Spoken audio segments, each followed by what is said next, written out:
Hello and welcome back to everyone. मेरा नाम है राहुल और द मिशन डेवलपमेंट एकेडमी के इस टारगेट बैच में आप सभी लोगों का स्वागत है। और ये बैच उन बच्चों के लिए बहुत ज्यादा इंपॉर्टेंट है जो बच्चे क्लास 9th के अंदर एडमिशन लेना चाहते हैं सैनिक स्कूल में या फिर नवोदय स्कूल में। अगर आप सैनिक स्कूल या नवोदय स्कूल के लिए प्रिपरेशन कर रहे हैं तो ये बैच आपके लिए बहुत ही ज्यादा इंपॉर्टेंट है। और मेरे साथ अगर आप पढ़ना चाहते हैं तो आपको सबसे पहले पता होना चाहिए कि पिछली क्लासेस में हमने क्या पढ़ा था। पिछली क्लासेस में हमने पढ़ा था डेटा हैंडलिंग से रिलेटेड कॉन्सेप्ट, और आज हम पढ़ने वाले हैं डेटा हैंडलिंग से रिलेटेड जितने भी क्वेश्चंस हैं उन क्वेश्चन को हम सॉल्व करेंगे और ये जानने की कोशिश करेंगे कि लास्ट ईयर के एग्जाम्स में किस तरीके के क्वेश्चंस पूछे गए थे। उसी तरीके की चीजों को हम प्रैक्टिस करने वाले हैं, उसी टाइप के क्वेश्चन को हम प्रैक्टिस करने वाले हैं। तो सबसे पहले अगर आप यहाँ पे देख पा रहे हैं, बड़े ही ध्यान से अगर आप देखेंगे तो आपको कुछ चीजें बहुत अच्छी तरीके से समझ आने वाली है कि पिछली क्लासेस में हमने डेटा हैंडलिंग के बारे में पढ़ा, जिसमें कि बार ग्राफ क्या होता है, लाइन ग्राफ क्या होता है, स्कैटर ग्राफ क्या होता है, पाई चार्ट क्या होता है, टेबुलर ग्राफ क्या होता है। वो सारे ग्राफ्स के जितने भी टाइप्स हैं उन सारी चीजों के बारे में हमने डिटेल्ड में जाना था। तो आज हम करने वाले हैं उससे रिलेटेड क्वेश्चंस। तो चलिए हम क्वेश्चन सॉल्व करते हैं, समझने की कोशिश करते हैं। लेकिन अगर आपको मेरे साथ पढ़ना है, कुछ रूल्स आपको फॉलो करने पड़ते हैं और ये मैं हमेशा हर क्लास में रिपीट करता हूं और हमेशा करूंगा।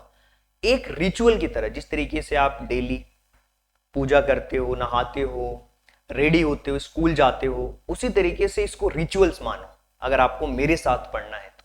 सबसे पहली चीज, आपके पास में एक नोटबुक और एक पेन जरूर होना चाहिए। अब ये क्यों जरूरी है? देखिए, होता क्या है कि बहुत सारे ऐसे लोग हैं जो वीडियो तो देखते हैं लेकिन नोट्स नहीं बनाते, तो अगली बार इस टॉपिक को देखने के लिए फिर से उन्हें वीडियोस देखनी पड़ती है। सबसे पहली चीज, आपके पास में क्या होना चाहिए? नोटबुक और पेन होना चाहिए। दूसरी चीज, अब बहुत सारे बच्चे क्या होता है ना कि सर पे डिपेंडेंट रहते हैं कि यार सर है ना हमें पीडीएफ भेज देंगे, हमें नोट्स भेज देंगे। मैं ये कहता हूं सर पे डिपेंडेंट होना ही क्यों है? आप खुद के नोट्स बनाओ ना, और जहां पे जरूरत लगती है वहां पे आप चीजों को स्क्रीनशॉट लेकर के लिखिए। जब आपकी एक कॉपी होगी, जब आप चीजों को लिखोगे, वो नोट्स अपने छोटे भाई बहन को भी ट्रांसफर कर सकते हो और बता सकते हो कि इस वीडियो को देख करके हमने नोट्स बनाया था, आप चाहो तो इस नोट से पढ़ सकते हो। इसके अलावा जब भी आप वीडियो देखें, बीच में छोड़ करके आपको नहीं जाना, ये रिचुअल्स आपको फॉलो करने हैं। जब आप ये रिचुअल्स फॉलो करोगे तो डेफिनेटली आपका सिलेक्शन होगा। रिवीजन करना है जो पढ़ाया जाता है, बीच में अगर कोई क्वेश्चन मिलता है उसको सॉल्व करना है। होमवर्क जो डेली दिया जाता है, जो बच्चे हमारे मेंटरशिप प्रोग्राम में जुड़े होते हैं उनको मैं डेली वर्कशीट देता हूं, उन वर्कशीट को सॉल्व करना है और मुझे पर्सनली आपको भेजना है, क्योंकि 1-to-1 वहां पे हम हैंड होल्डिंग सपोर्ट प्रोवाइड कराते हैं।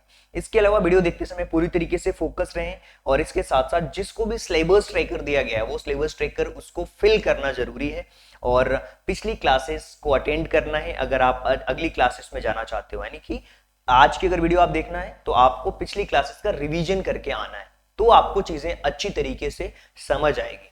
इतना करेंगे तो आपको डेफिनेटली कोई डाउट नहीं होगा। उसके अलावा भी अगर डाउट होता है तो हम 1-to-1 डाउट क्लियर करते हैं, 1-to-1 डाउट क्लियर करते हैं आफ्टर वीडियोस। कि आपको ये डाउट है, चलिए आज आपके पूरे डाउट्स क्लियर करेंगे। पूरे डाउट लिख करके रखो, इसमें डाउट है, वो डाउट डेफिनेटली क्लियर होंगे। लाइव बात करूंगा मैं डाउट क्लियर करने के लिए आपके। चलिए अब हम बात कर लेते हैं सबसे पहले सिलेबस की। मैथ्स का जो सिलेबस है, मैंने हमेशा बोला है कि आपकी नोटबुक जो है उसके फ्रंट पेज में आपका सिलेबस लिखा होना चाहिए, पूरे सिलेबस लिखे होने चाहिए। हमारी तैयारी सिलेबस लिखने से ही शुरू होती है, और इस सिलेबस में हमने ये कॉन्सेप्ट पढ़ लिया है, लीनियर इक्वेशंस पढ़ लिया, अंडरस्टैंडिंग क्वाड्रिलेटरल्स पढ़ लिए, डेटा हैंडलिंग के आज हम क्वेश्चंस करेंगे। यानी कि सबसे पहले हम कॉन्सेप्ट पढ़ते हैं फिर क्वेश्चन करते हैं, पहले कॉन्सेप्ट फिर क्वेश्चंस। तो इसके कॉन्सेप्ट हमने पढ़ लिए थे पिछली क्लासेस में, और आज हमारा 8वां दिन है, डे 8 में है आज, और आज हम कंप्लीट करने वाले हैं डेटा हैंडलिंग से रिलेटेड कंप्लीट क्वेश्चंस। और इसी तरीके से पूरी ये सीरीज चलने वाली है। कोई वीडियो लंबी हो सकती है, कोई वीडियो छोटी हो सकती है। मेरा टारगेट होता है उस टॉपिक को कंप्लीट करना, यानी कि पहले क्वेश्चन को कंप्लीट करना, या फिर कॉन्सेप्ट है तो उस कॉन्सेप्ट को क्लियर करना, भले ही वीडियो कितनी भी लंबी क्यों ना हो जाए। चलिए, तो वीडियो की लेंथ पे आपको नहीं जाना है, आपको पढ़ाई करना है ना। और टाइम देख करके पढ़ाई नहीं होती कि आज 1 घंटे ही पढ़ना है, आपको टॉपिक को खत्म करके पढ़ाई करनी है। ये कुछ ट्रेंड्स हैं, मतलब इस चैप्टर से, इस टॉपिक से रिलेटेड कुछ ट्रेंड्स हैं। आपको पता होना चाहिए कि लास्ट ईयर हमेशा 2 से 4 क्वेश्चंस हमेशा पूछे गए, 2 से 4 क्वेश्चंस। अगर मान के चलते हैं कि एवरेज 3 क्वेश्चन भी अगर आता है तो 12 मार्क्स का ये चैप्टर है कंप्लीटली। यानी कि 10 से 12 मार्क्स यहां से आप गेन कर सकते हो इस चैप्टर से। तो आपको ध्यान देना है, क्वेश्चन बहुत आसान होंगे इस चैप्टर से रिलेटेड।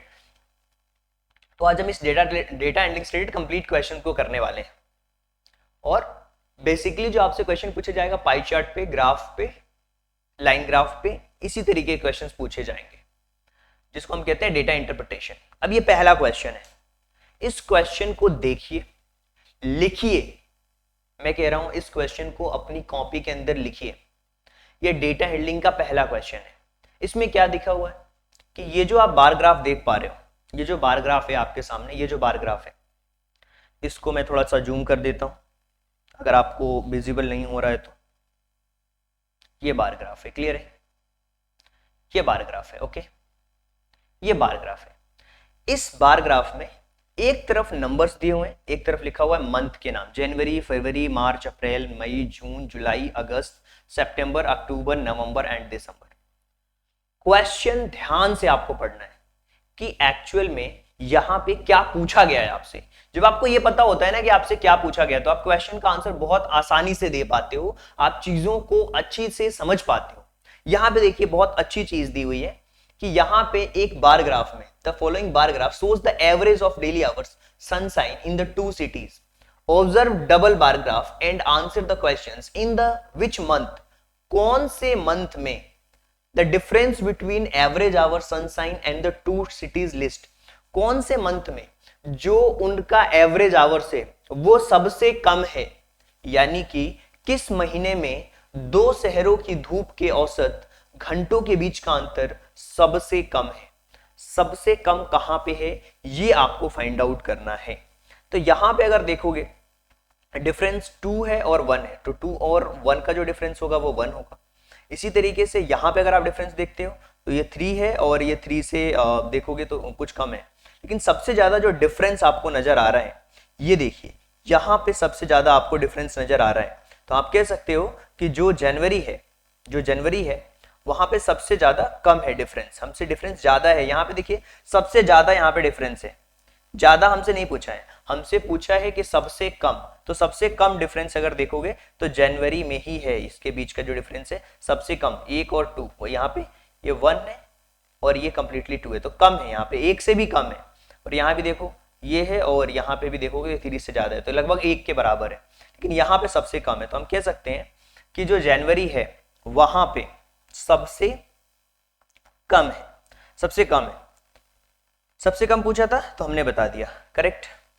अब आगे बढ़ते हैं, अगले क्वेश्चन के बारे में बात करते हैं। सबसे कम हमसे पूछा है, बाकी ये ग्राफ देख के आपको समझ आ जाएगा कि कहां पे कितना है। आगे बढ़ते हैं, इस क्वेश्चन के बारे में बात कर लेते हैं। क्वेश्चन में दिया हुआ है कि भारत में लोग अलग अलग भाषाएं बोलते हैं, जैसे कुछ लोग हिंदी बोलते हैं, कुछ लोग इंग्लिश, कुछ लोग Marathi, Tamil, Bengali. Total 72, number of peoples कितने हैं? 72। तो आपको बताना है कि जो चार्ट में दिया गया है तो तमिल बोलने वाले लोगों की संख्या को दर्शाता है। तमिल बोलने वाले लोग कितने हैं? तमिल बोलने वाले जो लोग हैं वो है 7, ठीक है। टोटल जो लोग हैं वो कितने हैं? 72। टोटल आपके पास है 72। और आपको पता है कि ये जो टोटल होता है वो 360 डिग्री होता है। कितना होता है? 360 होता है। तो सबसे पहले अगर 1% की वैल्यू फाइंड आउट करोगे तो 72 का डिवाइड करोगे, तो ये देखो 36 को अगर कैंसिल आउट करोगे 36 से तो ये 10 बार में कैंसिल आउट हो जाएगा, और 36 को इससे करोगे तो ये 2 बार में होगा, फिर 2 5 10, यानी कि ये 5 बार में कैंसिल आउट हो गया। मतलब 1% की जो वैल्यू होगी, 1% की वैल्यू कितनी आ गई? 5 आ गई। 1% की वैल्यू कितनी आ गई? 5 आ गई।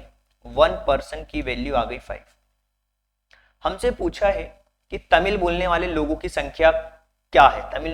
तमिल जो लोग हैं वो 7 लोग बोल रहे हैं, तो 7 पीपल हैं मल्टीप्लाइड बाय 5, यानी कि टोटल कितने लोग हो जाएंगे? 35। तो यहाँ पे जो आंसर होगा वो क्या होगा? 35 डिग्री हो जाएगा। यहाँ पे 35 डिग्री हो जाएगा। ये जो 35 है यही आंसर है। हमने सबसे पहले 1 डिग्री, 1 की वैल्यू फाइंड आउट कर ली। 1 डिग्री की वैल्यू कितनी है? 1 डिग्री की वैल्यू 5 थी, तो हमने 7 पीपल का था तो 1 पीपल का फाइंड आउट कर लिया, तो 7 5 35, तो ये 35 इसका करेक्ट आंसर होगा। बहुत सिंपल था। एक की वैल्यू फाइंड आउट करना है, फिर हमें क्या करना है, मल्टीप्लाई कर देना। बहुत सिंपल क्वेश्चन था। आगे बढ़ते हैं और अगले क्वेश्चन के बारे में बात कर लेते हैं। ये क्वेश्चन आप देखिए ध्यान से।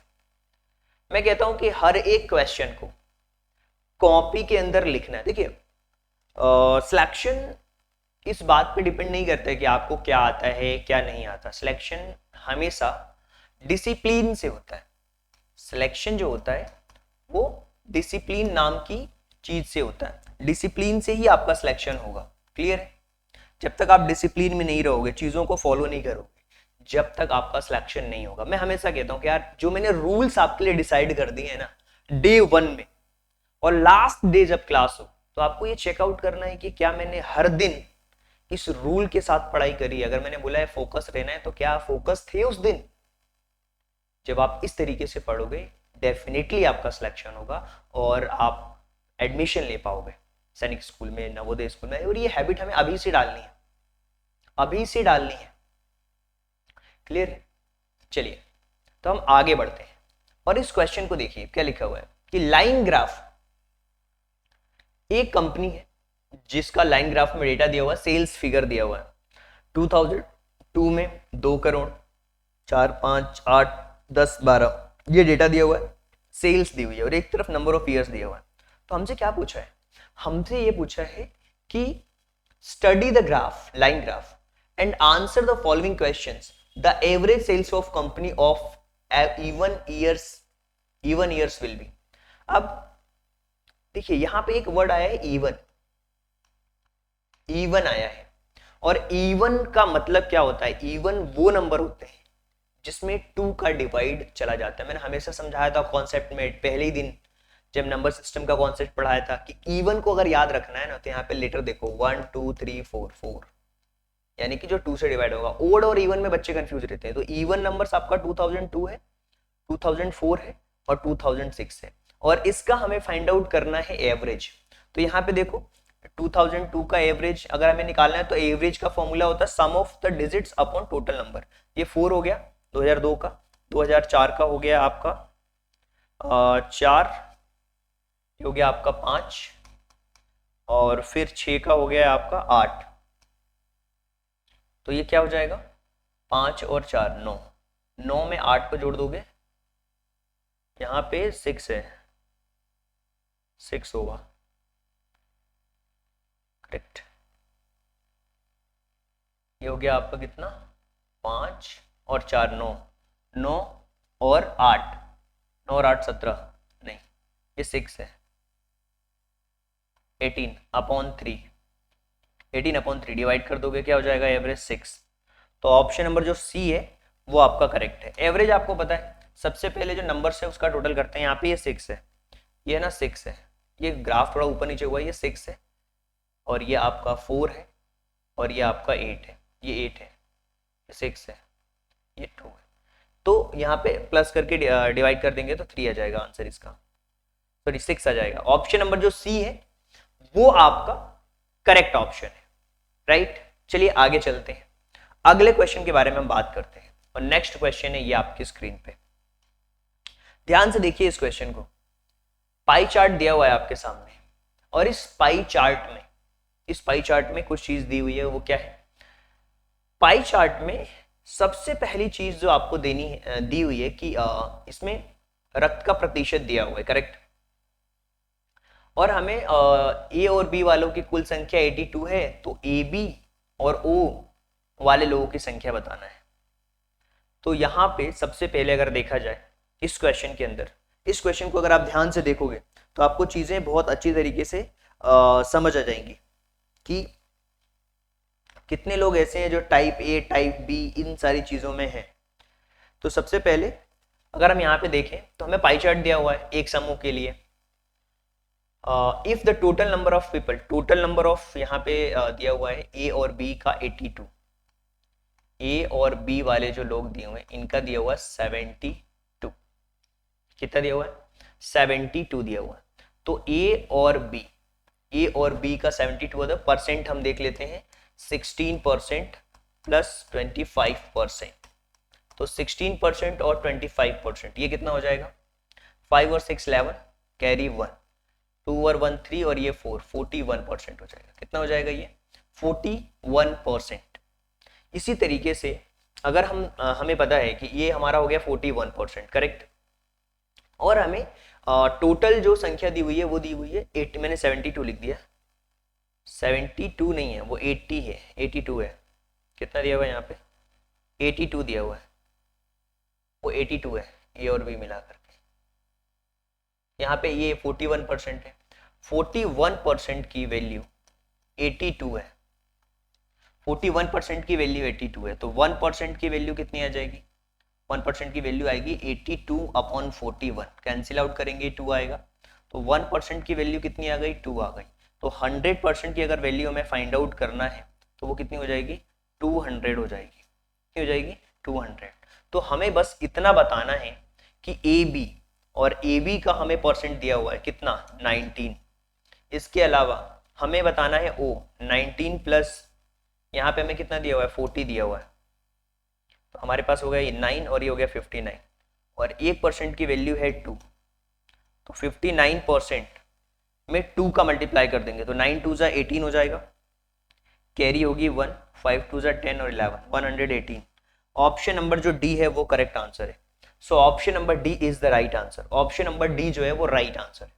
बहुत सिंपल था, जो भी ग्राफ में दिया रहता है उसको ध्यान से पढ़ना होता है, फिर हमेशा एक यूनिट की, 1% की, 1 डिग्री की, जो भी जिस हिसाब से क्वेश्चन दिया हुआ, एक की अगर वैल्यू फाइंड आउट कर लोगे तो आप 82 की भी फाइंड आउट कर सकते हो, आप फाइंड आउट कर सकते हो 25 की, 19 की। अगर ए बी का पूछता तो 19 से मल्टीप्लाई कर देता मैं, 2 का 38 हो जाता।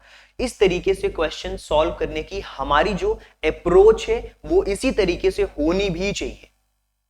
चलिए आगे चलते हैं, अगले क्वेश्चन के बारे में बात करते हैं, और मैं उम्मीद करता हूं कि जितने भी बच्चे हैं ना वो सारे क्वेश्चंस को लिख रहे होंगे, सारे क्वेश्चंस को लिख रहे होंगे, सारे क्वेश्चंस को लिख रहे होंगे। देखिए क्वेश्चन में लिखा हुआ है कि which of the following graphs can not be time temperature graph. Time और टेम्परेचर ग्राफ कौन सा नहीं है? अब देखिए, एक है ना बेसिक कॉमन सेंस से इस क्वेश्चन को सॉल्व कर सकते हो। बोल रहे हैं कौन सा टाइम टेम्परेचर ग्राफ नहीं हो सकता, can not be time temperature graph. ये जो टेम्परेचर है ना, कभी घटता है कभी बढ़ता है, कभी बढ़ता है कभी घटता है, कभी घटता है कभी बढ़ता है। जो टेम्परेचर है वो स्टेडी नहीं हो सकता कभी भी। यानी कि इस ग्राफ में अगर देखो तो टेम्परेचर हमारा ये बढ़ रहा है, फिर यहाँ पे थोड़ी देर स्टेडी रहा, फिर गया टाइम, और यहाँ पे देखो एक टाइम पे, मतलब किसी भी टाइम पे जो हमारा टेम्परेचर है वो एकदम से स्टेडी नहीं हो सकता। तो ये वाला जो ग्राफ है ना वो नहीं हो सकता, ऐसा नहीं हो सकता टेम्परेचर ऐसा हो और फिर ऐसा ही ऐसे एकदम से एक ही टाइम पे बढ़ जाए, ये पॉसिबल नहीं है। टाइम वाले में टेम्परेचर या तो गिर रहा होगा, ऐसे नहीं हो सकता कि एक ही बार में ऐसे आ जाए, ये नहीं हो सकता। तो ये वाला ऑप्शन नहीं हो सकता हमारा, यानी कि ऑप्शन नंबर जो बी है वो नहीं हो सकता टाइम टेम्परेचर ग्राफ का। चलिए ये क्वेश्चन देखिए, the following bar graph shows the number of students, यहाँ पे number of students, they were various subjects in a college, study a graph carefully and answer the following questions, the ratio of number of student। देखिए हमें ratio find out करना है, number of students studying in history and students studying in architecture. सबसे पहले दो चीज पे हमें फोकस करना है, सबसे पहले उस स्टूडेंट्स पे फोकस करना है जो हिस्ट्री पढ़ रहा है, दूसरा आर्किटेक्चर पढ़ रहा है। इसके अलावा हमें किसी तीसरे स्टूडेंट पे फोकस नहीं करना और इन्हीं का रेशियो फाइंड आउट करना है। तो सबसे पहले हम देखते हैं ना यहाँ पे कि हिस्ट्री जो पढ़ रहा है, हिस्ट्री यानी कि ये पढ़ रहा है हिस्ट्री, और हिस्ट्री का जो नंबर है वो 200 है, तो हमने लिख दिया 200, क्लियर है। और दूसरा आर्किटेक्चर का है 500, तो ये हो गया 500। हमसे क्या पूछा था? हिस्ट्री का पूछा था और आर्किटेक्चर का पूछा, CTURE, ठीक है। रेशियो फाइंड आउट करना है, कैंसिल आउट कर दो, 20 से 20 बचा क्या? 2:5, 2/5 यानी कि 2:5। Option number D is the correct option. Option number जो डी है वही इसका करेक्ट ऑप्शन है। आगे बढ़ते हैं यार, अगले क्वेश्चन के बारे में बात कर लेते हैं। अब क्वेश्चन नंबर 7 के कितने आसान क्वेश्चंस आते हैं इस चैप्टर से रिलेटेड। कॉन्सेप्ट बेसिक सा है, उस कॉन्सेप्ट को समझना है, पढ़ना है, क्वेश्चन को सॉल्व कर देना है, इतना सिंपल है ये क्वेश्चन। चलिए आगे बढ़ते हैं। और आगे बढ़ने से पहले मैं आपको बता दूं कि जो बच्चे अपनी कॉपी में नहीं लिख रहे हैं ना, जिनको लग रहा है कि यार स्क्रीनशॉट ले लिया है मैंने और मेरा काम हो जाएगा, बाद में लिख लूंगा, देखिए बाद कभी नहीं आता, बाद कभी नहीं आएगा, आपको अभी करना है। मतलब थोड़ा स्लो चलो, कोई दिक्कत नहीं, वीडियो पॉज करो, कोई दिक्कत नहीं, लेकिन प्रॉपर बनाओ, ड्रॉ करो, क्वेश्चंस लिखो। किसी ने बोला कि सर कितने क्वेश्चन सॉल्व कर लेंगे तो हमारा सिलेक्शन हो जाएगा। मैं कहता हूं क्वेश्चन सॉल्व करने से कुछ नहीं होगा, क्वेश्चन सॉल्व करने से कुछ नहीं होगा। एक बहुत अच्छी चीज है जो फॉलो करना चाहिए हर एक बच्चे को। वो चीज क्या है? अब आपको पैटर्न देखना है। सबसे पहले किसी भी एग्जाम को क्रैक करने का सिंपलेस्ट वे आज सीख के जाओ। सबसे पहले किसी भी हमें सिलेबस को देखना होता है, सिलेबस को देखना होता है। सबसे पहले उसके सिलेबस को देखो। सिलेबस देखने के साथ आप ये देखो वो जो भी एग्जाम देने जा रहे हो उसका एग्जाम पैटर्न।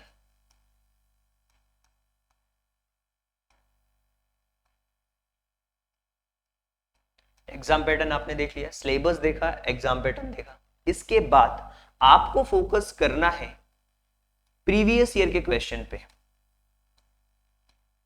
प्रीवियस ईयर के क्वेश्चंस का आपको करना एनालिसिस। ठीक है, अब जितने भी क्वेश्चंस हैं टॉपिक आपको देखना है और उस टाइप के क्वेश्चंस को बनाना सीखना है। क्वेश्चन बनाना सीखना। क्वेश्चन बनाने का मतलब क्या है? क्वेश्चन को सॉल्व करना नहीं।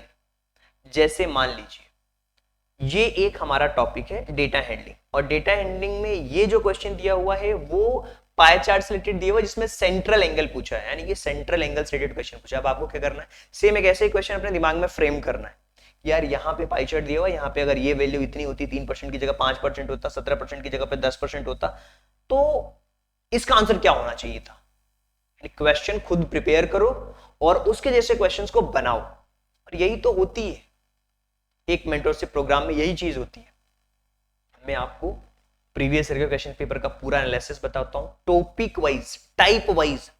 और एक आप जोन में रहते हो कि यार मेरे साथ में और भी जो बच्चे हैं वो कर रहे हैं, मेरी तरफ से आपको कॉल होगा, पूछा जाएगा, आप एक्टिव रहोगे तो बहुत अच्छी तरीके से आप पे ध्यान दिया जाएगा और पर डे बेसिस पे टास्क दिए जाएंगे, आज आपको ये काम करना है। एक प्रॉपर आप प्रिपरेशन के जोन में रहते हो। लोग बोलते हैं सर हम इस एप्लीकेशन से पढ़ रहे हैं, इस यूट्यूब चैनल से पढ़ रहे हैं, ठीक है, सब लोग अच्छा पढ़ाते हैं। मैं ये नहीं कह रहा हूं कि कोई अच्छा नहीं पढ़ाता, सब लोग अच्छा पढ़ाते हैं। हाँ, आपको किसका समझ में आता है, आप किससे कनेक्टेड फील करते हो, आप उसके साथ में पढ़ो, पूरा कोर्स कंप्लीट करो। देखो कि सामने वाला पूरा कोर्स कंप्लीट करा रहा है कि नहीं करा रहा है। कोर्स कंप्लीशन का मतलब होता है कि अगर कोई सब्जेक्ट है तो उसका पूरा सिलेबस कंप्लीट होना चाहिए। लाइक कि अगर मैथ्स ही अगर कोई सर बहुत अच्छा पढ़ा रहे तो मैथ्स पूरा होना चाहिए कंप्लीट उनके पास में। साइंस अगर है तो साइंस पूरा होना चाहिए। और आप ये सोचो कि आपको पूरा अकेले पढ़ना है, सारी चीजें कैसे करोगे आप, इस चीज पे फोकस करो। मेरा ये रहता है कि एक बार में एक सब्जेक्ट को पकड़ो, उसको फिनिश करो, फिर नेक्स्ट सब्जेक्ट पे आओ, ये ज्यादा बेटर रहता है। और मैथ्स 50% वेटेज रखता है तो मैथ्स पे हम ज्यादा फोकस करते हैं। आगे बढ़ते हैं और इस क्वेश्चन को हम सॉल्व करने की कोशिश करेंगे कि इस क्वेश्चन को हम कैसे सॉल्व कर सकते हैं। करेक्ट। अब यहाँ पे देखो, बहुत सिंपल सा क्वेश्चन है, ये बहुत ही सिंपल सा क्वेश्चन है और हमसे पूछा है इस क्वेश्चन के अंदर कि ये जो क्वेश्चन है जिसमें कि हमसे पूछा गया है कि फ्रॉम द पाई चार्ट, इस पाई चार्ट में अगर आप देखोगे तो share of the central angle, central angle हमें दिया हुआ है। ये हाउस रेंट को बता रहा है, ये क्लोथिंग को, ये फ्यूल को, ये फूड को, और ये बाकी चीजें ये अदर्स को बता रहा है। इस क्वेश्चन के बेसिस पे, ये जो क्वेश्चन है, इस क्वेश्चन के बेसिस पे आपको चीजों को बताना है कि क्या होगा। देखिए, अगर मैं इस क्वेश्चन को देखूं और आपको बताने की कोशिश करूं तो आप आसानी से चीजों को समझ पाओगे। अगर इन सबको प्लस कर दिया जाए सारे परसेंटेज को तो ये 100% होगा। मैं कहता हूं हमेशा 1% की वैल्यू फाइंड आउट करने की कोशिश किया करो आप। 360 डिग्री होता है एंगल, ठीक है। 100% की जो वैल्यू है ना वो है 360। आपको किसका फोकस करना है? भोजन और ईंधन के लिए, यानी कि आपको फूड और फ्यूल पे फोकस करना है। फूड यानी कि ये वाला पार्ट 61%, आपको जिस चीज पे फोकस करना है उस पे देखिए। सबसे पहले तो फूड जो कि है आपका 61%, क्लियर है। और इसके अलावा सॉरी 61%, इसके अलावा फूड है, और फूड है आपका फूड 61% है। इसके अलावा है आपका फ्यूल, फ्यूल है आपका 5%, फ्यूल फ्यूल है 5%। 1% की वैल्यू आपको सबसे पहले फाइंड आउट करनी है और फिर इनका सेंट्रल एंगल हमें फाइंड आउट करना है। देखिए बहुत आसान है क्वेश्चन, अगर आप ध्यान से देखोगे तो चीजें आपको समझ आ जाएंगी आसानी से। अगर हम 360 को डिवाइड करें, 360 डिवाइडेड बाय 100, 1% की वैल्यू आएगी। हमें मल्टीप्लाई करना है, अगर फ्यूल निकालना है तो 61 से, जीरो से जीरो हमारा कैंसिल आउट हो जाएगा। इन दोनों का जब हम मल्टीप्लीकेशन करेंगे 36 का 61 में अगर हम मल्टीप्लीकेशन करते हैं, 31 का 61 में अगर हम मल्टीप्लीकेशन करते हैं तो इसका आंसर आ जाएगा 2196 जीरो, नहीं सही है 2196 आएगा। बहुत सिंपल है यार, 36 का मल्टीप्लाई कर दो 61 में, 36 आ जाएगा, 6 6 36 और 6 3 18 19 20 21 आ जाएगा 6912 2196, करेक्ट।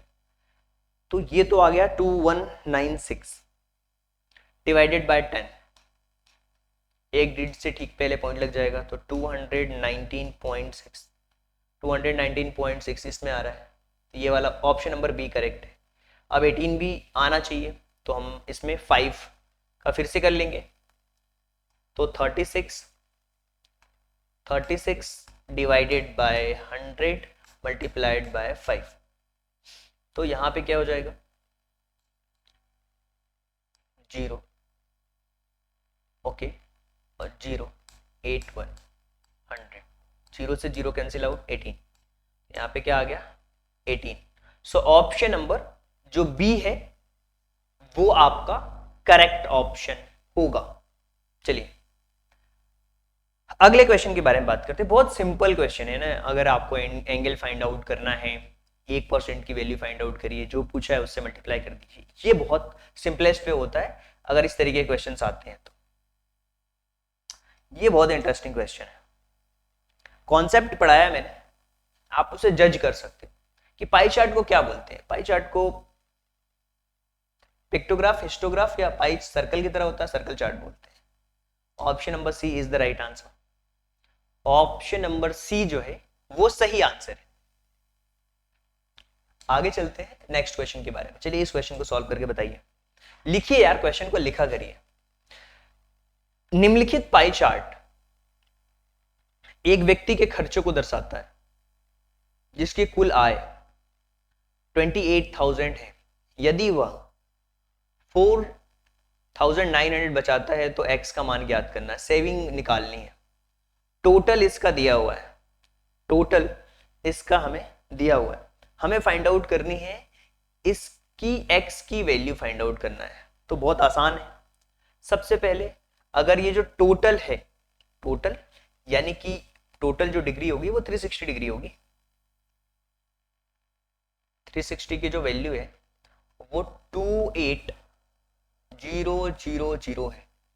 सबसे पहले 1 डिग्री की वैल्यू हम फाइंड आउट करेंगे, क्लियर है। 1 डिग्री की वैल्यू हम फाइंड आउट करेंगे तो क्या हो जाएगा, अगर हम 360 को डिवाइड कर देते हैं, अगर हम 28000 28,000 है, इसको डिवाइड कर दो 360 से, 28,000 को डिवाइड कर दो 360 से, 77.77 आएगा। लेकिन हमसे पूछा है, अच्छा 1 रुपए की वैल्यू पहले फाइंड आउट करते हैं, सॉरी 1 रुपए की वैल्यू फाइंड आउट करते हैं इसको, क्योंकि हमसे x का मान पूछा है ना, डिग्री पूछी है। उसकी 28,000 है टोटल इनकम। टोटल इनकम 28,000 है। किसके बराबर है वो? 360 डिग्री के बराबर है। तो इसका जो 1 रुपीज है कितना हो जाएगा? 360 अपॉन 28,000 मल्टीप्लाइड। अब हमसे क्या पूछा है?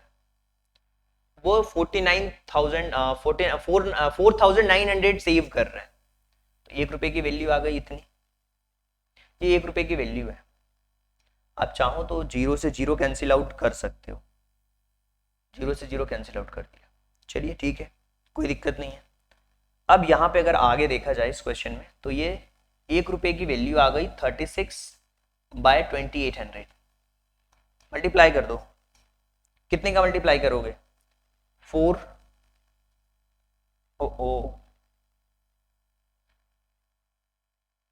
4900।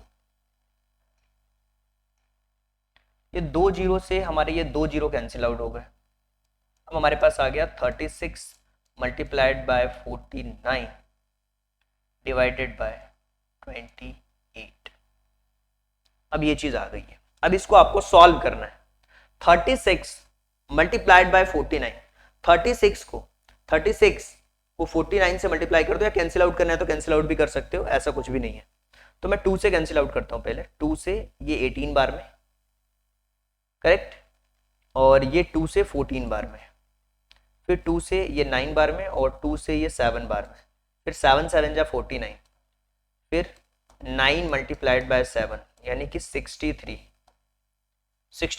सो ऑप्शन नंबर सी जो है वो करेक्ट ऑप्शन है। बहुत सिंपल था। 1 रुपए की वैल्यू फाइंड आउट करी और फिर चीजों को सॉल्व कर लिया। न सिर्फ आपको क्वेश्चन लिखना है, अगर आपको सॉल्यूशंस नहीं आता तो सॉल्यूशंस भी लिखना है आपको अपने वे में। चलिए इस क्वेश्चन को देखिए। According to the graph in the given 2 consecutive months the changes in auto sales was highest. लगातार जो मंथ है उसमें किस में हाईएस्ट था? अप्रैल मई में हाईएस्ट था। तो अप्रैल और मई का देखोगे तो यहाँ पे लैक्स में दिया हुआ है, तो ये लगभग है हमारा 4.75 है, 4.75 है, 4.75। और मई में कितना आ गया यहाँ पे? 3.75, तो यहाँ पे आ गया 1 लाख का। ठीक है, माइनस करोगे तो 1 लाख का आ जाएगा। तो अप्रैल, अब ऑप्शन से ही सॉल्व करते हैं। मई जून का देख लेते हैं, मई और जून। तो मई में है ये लगभग आपका 3.5, और ये 3.5 और 3.25 नहीं है, उससे ये उतना नहीं है, तो ये तो ऑप्शन में होगा नहीं। हम सबसे ज़्यादा पूछा है। अब जनवरी फरवरी का देख लेते हैं। जनवरी में 3.75 है और ये 3.5, ये भी कम है।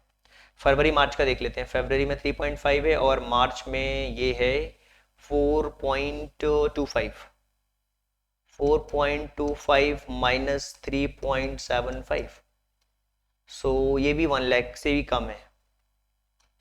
तो आंसर है अप्रैल से मई, यानी कि ऑप्शन नंबर फर्स्ट ही करेक्ट आंसर है। सबसे ज्यादा इसी में 1 लाख, बाकी सब में 1 लाख से कम है।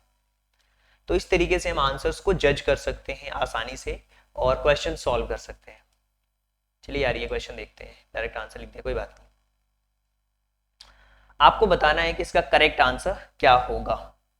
सबसे पहले एक सर्वे है। Survey was done 900 schools children about their TV programs. हमें बताना है how many childrens showed interest in comedy show if their choices shown in the pie chart.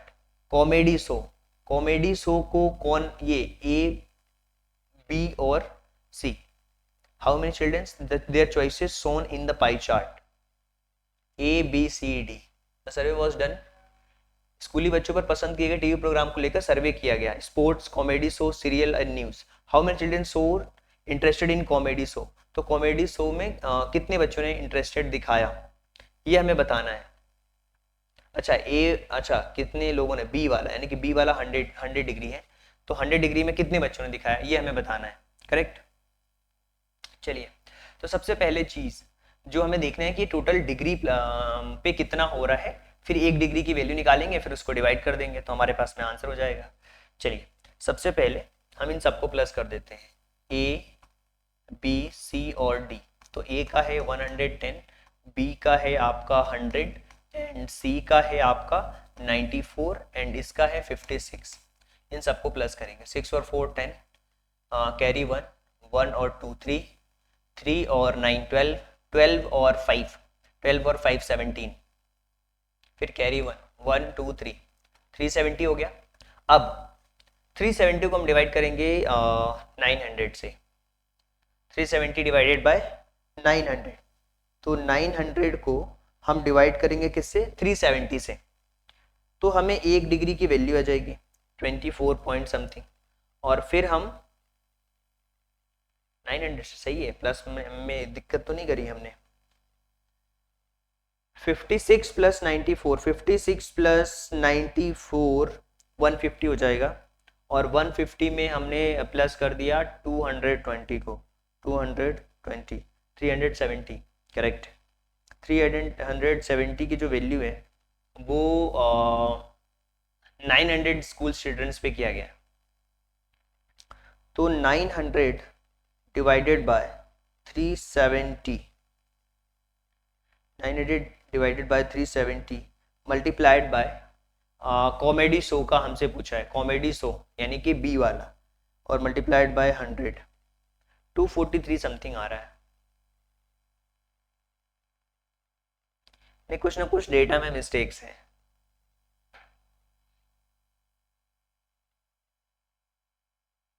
Total हमें 9000 तो नहीं दिया हुआ, 9000 तो नहीं दिया हुआ टोटल।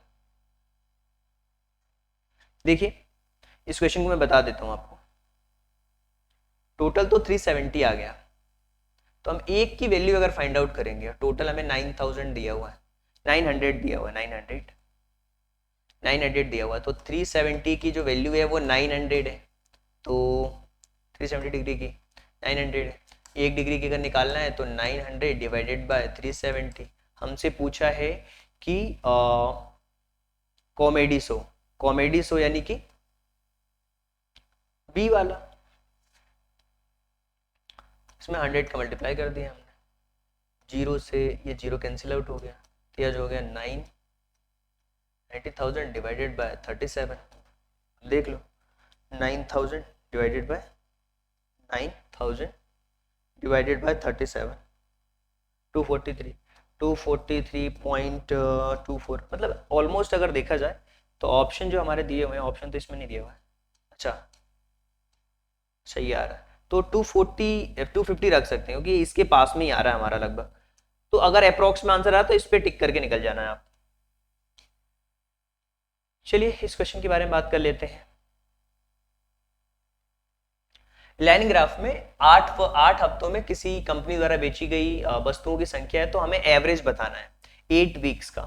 तो पहले हमें दिया हुआ है 4000, तो 4000 हम लिखेंगे सबसे पहले, तो 4000 लिखेंगे, प्लस एवरेज निकालना है, सेकेंड वन लिया हुआ है 5000, थर्ड वन आपको दिया हुआ है कितना 4 और 5, 4 और 45 दिया हुआ है, फिर उसके बाद दिया हुआ है 35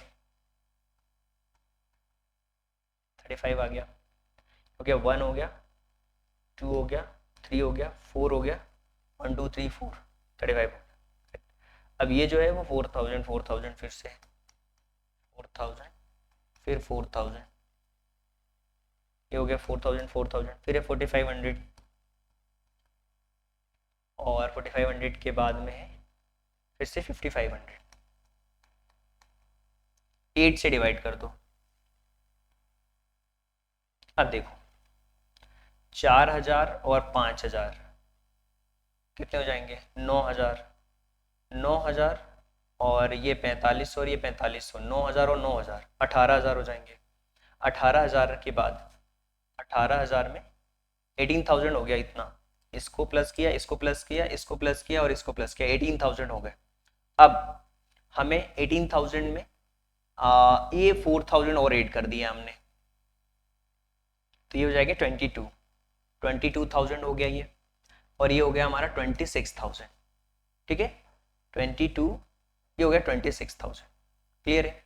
26,000 के बाद इन दोनों को हम प्लस करेंगे, 5 और 3 8 और 9, 26,000 में 9,000 को और प्लस कर दो इन दोनों को मिला के, क्लियर है। तो 26,000 और 9,000, 26 प्लस 9,000, तो ये हो जाएंगे हमारे 35,000 डिवाइडेड बाय 8। 35,000 को जब हम 8 से डिवाइड करेंगे, 35,000 को जब हम 8 से डिवाइड करेंगे तो ये हो जाएगा 4, 8 3 के 24 और 8 7 56 और फिर 40, 8 5 से 40, सो 4375, 4375 इज द करेक्ट आंसर। और ये ऑप्शन है आपके, देख सकते हो। सारे चीज़ों को सम करना है और फिर इसके आंसर्स को डिवाइड कर देना है, आंसर आ जाएगा इसका सिंपल। 8 से डिवाइड कर दो, सबको प्लस करके, सारे नंबर्स को प्लस करना है और 8 से डिवाइड कर देना है। ग्राफ के एवरेज का फॉर्मूला ही होता है, जितने भी नंबर्स होते हैं उन सबको सम करना और नंबर ऑफ जितने भी चीज होती हैं उससे डिवाइड कर देना। 8 हफ्तों का पूछा, 8 वीक्स का, तो 8 से हमने डिवाइड कर दिया, तो जो हमारा आंसर आया वो हमारा कितना आया था, 4375। ऑप्शन नंबर सी जो है वो करेक्ट ऑप्शन है। चलिए इस क्वेश्चन को भी देख लेते हैं, इसमें भी आंसर्स पहले आ गए, कोई बात नहीं। एवरेज मार्क्स हमें बताना है सारे सब्जेक्ट्स का, इन सबको प्लस कर लो। 95 plus 72 plus 80 plus 68 plus 65, total number of subjects कितने हैं, 1 2 3 4 5, 5 है, तो 5 से डिवाइड कर दिया हमने। 5 और 2 7, 7 और 8, 7 और 8 15, 15 और 5 20, कैरी आ गई 2, 6 और 2 8, 8 और 6, 8 में 6 को प्लस करेंगे तो 14 हो जाएगा। 14 में जब हम 8 को प्लस करेंगे, 14 में 8 को प्लस करेंगे, 14 में 8 को प्लस करोगे 22, 22 में 7 को प्लस कर दो, 22 प्लस 7 29, 29 में 9 को प्लस कर दो, 29 में 9 को प्लस कर दो, 29 ये हो जाएगा आपका 38 डिवाइडेड बाय 5, 5 7 से करेंगे, 7 5 35 और फिर यहाँ पे हो जाएगा 5 6 30, करेक्ट। तो ये हो जाएगा 5 6 30, तो 76 इसका जो होगा वो करेक्ट आंसर होगा। तो इस तरीके से हम एवरेज फाइंड आउट कर सकते हैं क्वेश्चंस का। देखिए इसके अलावा ये जो हमारा टॉपिक है वो यहाँ पे तो कंप्लीट हो गया, बट अगर आपको प्रैक्टिस के लिए क्वेश्चंस चाहिए तो वो आपको मिलेंगे। और प्रैक्टिस के क्वेश्चंस उन बच्चों को मैं देता हूं जो बच्चे हमारे इस मेंटरशिप प्रोग्राम्स में ज्वाइन करते हैं। मेंटरशिप प्रोग्राम्स के लिए बहुत सिंपल है, आपको मेंटरशिप प्रोग्राम्स के लिए हम ओके प्रैक्टिस क्वेश्चंस मिलेंगे हमारे मेंटरशिप प्रोग्राम्स में। और किस तरीके की ट्रैकिंग सीट होती है, जो बच्चे बनाना चाहते हैं खुद ट्रैकिंग सीट, वो देख सकते हैं कि अभी तक हमने कंप्लीट कर लिए हैं ये topics, rational number, linear equation, understanding quadrilaterals, data handling, okay, और अलजेब्रिक एक्सप्रेशन के कॉन्सेप्ट हमने पढ़ लिए हैं। और अगर आपने पूरी 8 दिन की क्लासेस करी हैं तो ये टॉपिक्स कौन कौन से कवर हुए। इसके अलावा अगर आप देखें तो हमने किया है कंप्लीट, इसको देखो ध्यान से। इसके अलावा हमने देखा है पाई चार्ट के क्वेश्चंस आज हमने देख लिए, और इंट्रोडक्शन टू ग्राफ भी हमने देख लिया है, और एवरेज आप कह सकते हो कि आज क्वेश्चंस हमने एक आध देखे कैसे करते हैं, और ये हमने किए हैं। इसके अलावा जो कॉन्सेप्ट जो हमने पढ़े हैं और भी चीज़ों के जो किससे रिलेटेड है, वो इन चीज़ों से भी रिलेटेड है। लाइक हमने प्लेइंग नंबर्स, ये तो मैंने बता दिया था, इसमें क्या है, ये डबल से आ गया है। ट्रैकिंग करना ये भी है, देखिए डिविजिबिलिटी रूल के कॉन्सेप्ट्स पढ़ लिए हैं, पैरेलल लाइंस के कॉन्सेप्ट हमने देखे हैं, अलजेब्रिक एक्सप्रेशन देखा है। तो ये हमारे टॉपिक्स कंप्लीट हुए हैं इन 8 दिनों में। तो लगता है ना किसी बच्चे को कि यार वीडियोस लंबी हो रही हैं, लंबी नहीं हो रही हैं, कॉन्सेप्ट भी तो क्लियर हो रहे हैं आपके। आई होप कि चीज़ों को आप समझ पाए होंगे। और ये है मेंटरशिप प्रोग्राम का कंप्लीट चीज़। इसमें आप क्या कर सकते हो, इस नंबर पे कॉल कर लेना, पूरी डिटेल ले लेना कि हाँ मेंटरशिप क्या है। मेंटरशिप में अगर आप हमसे जुड़ते हो तो हम कोई भी कोर्सेज के चार्जेस नहीं रखते। मेंटरशिप इंपॉर्टेंट है, पता है क्या होता है, कोर्स बहुत सारे लोग बना रहे हैं, हर दिन कोई ना कोई पढ़ा रहा है, बहुत अच्छे पढ़ा रहे हैं लोग, सभी का सम्मान है। और मैं कुछ अलग करना चाह रहा हूँ, इसलिए मैं मेंटरशिप के कॉन्सेप्ट पे चल रहा हूँ कि जो बच्चे अच्छे से तैयारी करना चाहते हैं उनके साथ जुड़ करके 1-to-1 उनके डाउट्स को क्लियर करके उनको एक अच्छी तरीके से गाइड किया जाए। इसमें हम क्या करते हैं, सिलेबस का एनालिसिस करवाते हैं, जैसा मैंने आपको बताया, weekly test, doubt clear, daily task plan. और ये सभी के लिए, जरूरी नहीं है जो नवोदय में तैयारी कर रहा है उसके लिए भी है, सैनिक स्कूल के लिए, मिलिट्री स्कूल के लिए, बोर्ड एग्जाम्स के लिए भी हम मेंटरशिप करते हैं।